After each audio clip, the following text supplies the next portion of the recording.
Ako si Lola Lisa, tapos ang aking lola, si Lola Marcy.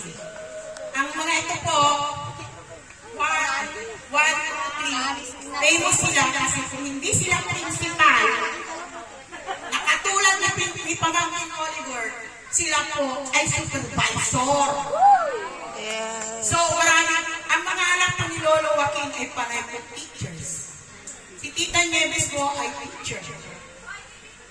Tapos, sa second wife, may person ka, may second ka. Yan ang second family. Yan na talaga. Oh. May third po. Ay, wala pala. May Juan, may Ramon, may Monica. Tingnan nyo, another, may Lolo Felipe, na anak si Lolo Simon. May anak naman sa second crop si Lolo Apolinario na Felipe.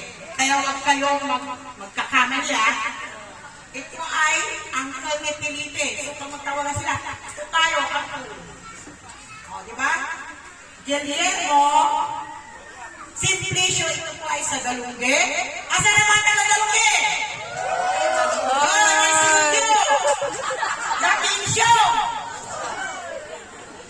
Pilomina, Florida, Cantaliriano, pandara namin pa lang sa'yo. Yaktulasyo. Oh, balim. Sa Ilakio, balim. Wala niyo. Nakailanin na. Okay. Ngayon, sa third generation children, ito na po yung Felipe de la Cruz Galope. Ito si Yan. Oh, doon yung Yan. Oh. Si Felipe de la Cruz Galope. Dito po nanggaling si Tita Aida.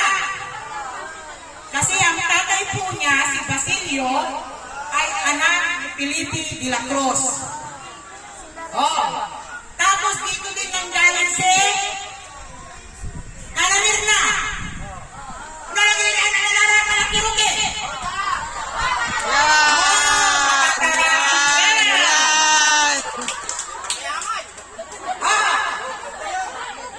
Sa Amada, si Roque, anak na Felipe. Ito. Wala yung first track. Wala second track. Ay. Nathan Cantaruge. Bukod at wala lang yung sumyo. Yan.